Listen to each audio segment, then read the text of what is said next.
다시 만난 첫사랑은 좋긴 했지만 사실 많이 낯설었어요. 겉은 내가 알던 그 사람이 맞는데 속은 완전히 달라진 모습이었어요. 그냥 나이가 들어서 성인이라서 변했다기엔 이상한 모습이었어요. 그냥 쉽게 말해서 미친년이었어요. 감정 기복도 심했고 정서적으로 문제가 좀 있었던 것 같아요. 다시 만났다는 설렘은 금방 지나가고 결국 편해지고 익숙해지니까 사소한 거에 답도 없이 화만 내고 연락 안 하고 저를 감정 쓰레기통으로 썼어요. 어차피 그 사람한테 나는 잡힌 물고기니까 떠나지 않을 거니까 자기가 하고 싶은 대로 갑의 위치를 휘둘렀던 거죠. 그리고 알고 싶지도 않았던 과거 이야기를 많이 했어요. 남자들은 영화 속 최악의 쌍년으로 포레스트 검프 제니를 빼놓지 않는데 제니나 걔나 비슷한 점이 많았어요. 자세한 이야기까지는 못하겠지만 20대 초반 여자가 남자 쉽게 만나고 뭐 뻔한 스토리죠. 그러다가 나쁜 남자 만나서 상처도 받고 하다 보니까 반대로 자기가 함부로 대해도 되는 저 같은 남자가 필요했던 것 같아요. 돈 많고 잘해줬던 남자 이야기를 하면서 저를 가스라이팅 하기도 하고, 제가 비흡연자인데 살면서 딱 한 번 담배를 해본 적이 있어요. 그게 얘 때문이었어요. 저를 만나면서 담배를 숨길 생각도 없이 꺼내 피우면서 고딩 때부터 피웠다고 하더라고요. 속이 답답했는데 이걸 피면서 편해졌대요. 학교에서 얘가 도서실 사설을 담당했었는데 거기서 피우다가 걸린 적도 있었대요. 저만 몰랐던 거예요. 대체 이게 뭐가 좋아서 피우냐고 뺏어서 한 모금을 해보고 이거 끊으라고 하면서 버렸던 게 제 처음이자 마지막 담배였어요. 아무튼 저는 사귀는 동안에도 행복한 적이 많지 않았어요. 얘가 야간 일을 했었거든요. 자세히 말하긴 좀 그렇지만 이상한 건 아니고 아무튼 이상한 건 아니었고, 낮에는 잔다고 연락 안 되고 밤에는 일한다고 연락 안 되고 서로 반반씩 왔다 갔다 하기로 했는데 나중엔 저만 수원으로 갔어요. 그것도 만나기 피곤하다고 점점 오지 말라 하고 만나는 횟수가 줄었죠. 며칠 연락 안 되는 게 반복되니까 답답하고 마음도 상해서 한 번 정도는 제가 먼저 헤어지자고 말을 했던 것 같아요. 곧 군대도 가야 되는데 기다려줄 것 같지도 않고 헤어지는 게 낫겠다 싶었죠. 그러니까 잡기는 하더라고요. 왜 잡았는지 모르겠는데, 그러다가 진짜 입대 날짜가 되고 저는 살던 집을 정리하고 고향 갈 준비를 다 해놓고 보고는 가야 되니까 연락을 했는데 또 안 받더라고요. 그래서 지금 수원에 가고 있다고 미리 문자를 해놓고 집에 도착해서 문을 두드렸는데 집에 불은 켜져 있는데 안 열어주더라고요. 자세히 들어보니까 남자 소리가 났어요. 남녀간에 발생할 수 있는 최악의 스토리가 된 거죠. 서브컬처 용어로 요즘 NTR이라는 용어를 많이 쓰는데 뭐 이상한 소리가 났던 건 아니에요. 아무튼 그냥 남자 소리가 났어요. 화내면서 문 열어라고 막 소리 지르고 두드리니까 전화를 하더라고요. 헤어지재요. 대체 그걸 왜 지금에서야 말하는지 한참을 따졌죠. 집 앞에서 그러지 말고 가래요. 계속 그러면 경찰을 부른대요. 그날 진짜로 경찰을 불렀고 경찰은 와서 대충 상황을 이해했는지 선생님 그만하시라고 한마디 하더라고요. 연애까지는 안 했고 저는 그때는 되게 이성적이었어요. 제가 거기서 그러고 있는다고 현실이 바뀔 건 아니니까 나만 이거 진상인 것 같아서 그냥 그대로 집으로 돌아왔어요. 그리고 이 사건으로 멘탈이 그렇게 많이 무너지지도 않았어요. 그냥 남자가 원래 많았던 여자애가 자주 연락이 안 된다. 상상하고 싶진 않았지만 그 정도 최악은 솔직히 예상 범위였어요. 양다리일 수도 있겠다. 바람을 펼 수도 있겠다. 라고 생각은 했고 그걸 재수없이 그냥 알게 된 것 뿐이었어요. 그대로 끝났고 그렇게 환승이별이 된 거고, 저는 예정대로 3월 말 입소를 해서 5월 초 퇴소하고 상근 예비역으로 예비군 사무실로 출퇴근을 시작했죠. 그렇게 출퇴근하면서 뭔가 미련까진 아니더라도 대체 언제부터 이렇게 된 건가 찌질하지만 진실을 알고 싶어서 걔 친구한테 연락해서 근황을 물어봤어요. 그 친구는 저는 그때 그 말투가 기억이 나는데 전라도 사투리로 누구야 충격받지 말아라 이러면서 걔 곧 결혼한다고 하더라고요.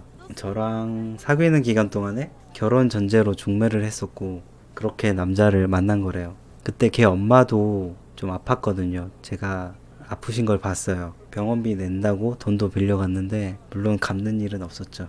아무튼 상황이 더 안 좋아지기 전에 나이 어릴 때 확실하게 취집으로 팔자를 고쳐보려고 한 것 같아요.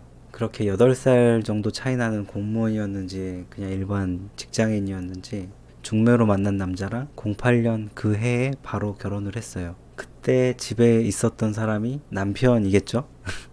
아니었으면 그것도 참.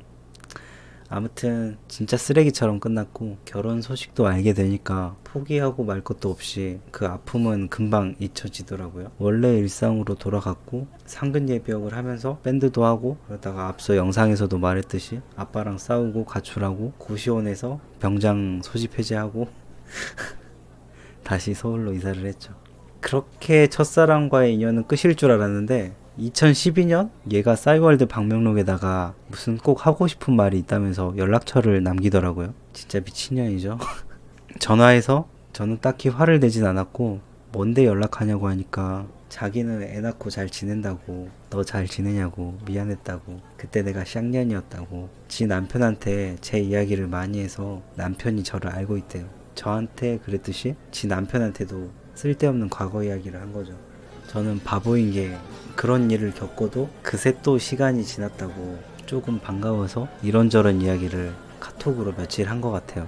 얘가 저를 미워할 일은 딱히 없고 제 마음만 괜찮으면 서로 할 말이야 얼마든지 있는 친구니까 그렇게 많은 이야기를 한 것 같아요. 그때 되게 진짜 저도 호구 같은 게 얘가 아기용품으로 치발기였던 것 같아요. 인터넷 링크를 보내주면서 선물로 사달라고 했는데 저는 내가 이걸 미쳤다고 사주냐고 하면서도 사줬던 기억이 나요. 다른 남자랑 결혼한 첫사랑의 애 선물까지 사주는 개 호구가 접니다. 그렇게 이야기를 나누다가 만나서 해주고 싶은 이야기가 있다고 볼 시간이 되냐고 하더라고요. 그러면서 경기도였는지 송도였는지 오라고 했던 것 같아요. 조금 궁금한 것도 있었지만 얘는 결혼도 했고 애도 있는데 이건 좀 선을 넘는 것 같아서 만나진 않았고 여기서 인연을 더 이어가 봐야 도무지 좋을 게 없는 것 같아서 더 이상 연락은 하지 않았고 그것을 마지막으로 길고 길었던 첫사랑과의 악연은 끝났어요. 나중에 다른 동창이 그랬는데 저처럼 걔한테 연락을 받고 갔더니 무슨 종교에 빠져서 전도하려고 부른 거였대요. 걔가 교회를 다니기도 했고 이름도 기독교 이름이었거든요. 아마 이단으로 분류되는 종파에 빠졌었나 봐요. 저를 얼마나 호구로 생각을 했으면 전도까지 하려고 연락을 했는지 마지막까지 참 나빴죠. 사실 2부까지는 잠깐 좋았던 시절을 추억하면서 내가 그땐 여자를 몰랐고 얘는 참 착하고 예뻤지 라는 생각도 잠시 했는데 3부 이야기를 하다 보니까 왜 얘를 쌍년으로 기억하는지 지금은 왜 별로 보고 싶지도 그립지도 않은지 새삼 다시 느낀 것 같아요. 조금 잊고 있었는데 많이 괴로운 기억이었네요. 지금은 얘가 낳은 딸이 중학교를 다니고 있을 건데 뭐 저는 아시다시피 잘 못 지내지만 이 아이는 원하는 대로 팔자를 고쳐서 지금까지 잘 살고 있으면 좋겠네요. 이 첫사랑 마지막 이야기를 정리를 하면서 많이 고민을 했어요. 비록 오래전 일이긴 하지만 지금은 잘 살고 있을 한 여자의 과거를 굳이 들춰야 할까? 좋은 이야기도 아닌데 나만 입 닫으면 아무도 모를 일인데 또 한편으로는 내가 선택적으로 수집한 기억의 조각들과 나의 입장에서 느끼고 각색된 두 어린 남녀의 당시 감정선을 사람들이 믿어주기는 할까? 결국 내가 친구였고 추억이라 생각하는 지점들부터 다 내 착각이었던 게 아닐까? 결국 난 그 애한테 좋아한다고 고백했던 흔한 남자 중 하나일 뿐이고 고등학교 때부터 짝사랑만 하는 게 불쌍해 보여서 그냥 결혼 직전에 한번 만나주고 호구처럼 이용하다 버린 남자에 불과했던 게 아닐까라는 생각이 들었어요. 그리고 그 아이가 날 좋아했던 순간이 있기는 할까? 그런 사실을 객관화하다 보면 부끄러운 마음도 들고 아무튼 첫사랑과의 시간은 안 그래도 찐따였던 저를 더 심한 연애 고자로 만들었고 그 후에도 오랫동안 정상적인 이성과의 교제는 없었어요. 첫사랑 썰을 지인들한테 조금씩 하긴 했었는데 이 결말까지는 한 번도 한 적이 없어요. 딱 고등학교 시절부터 다시 만난 시점까지가 그냥 남들한테 들려주기 예쁜 이야기인 것 같아서 거기까지만 했고 결말은 너무 시궁창이라 말을 할 수가 없었죠. 아무튼 첫사랑 썰은 이걸로 마무리하고 조만간 저는 다시 요즘 사는 이야기로 돌아오겠습니다. 최근에 직장 생활이라든지 심리 상태가 그리 좋지는 않네요. 아무튼 다음 시간에 봐요.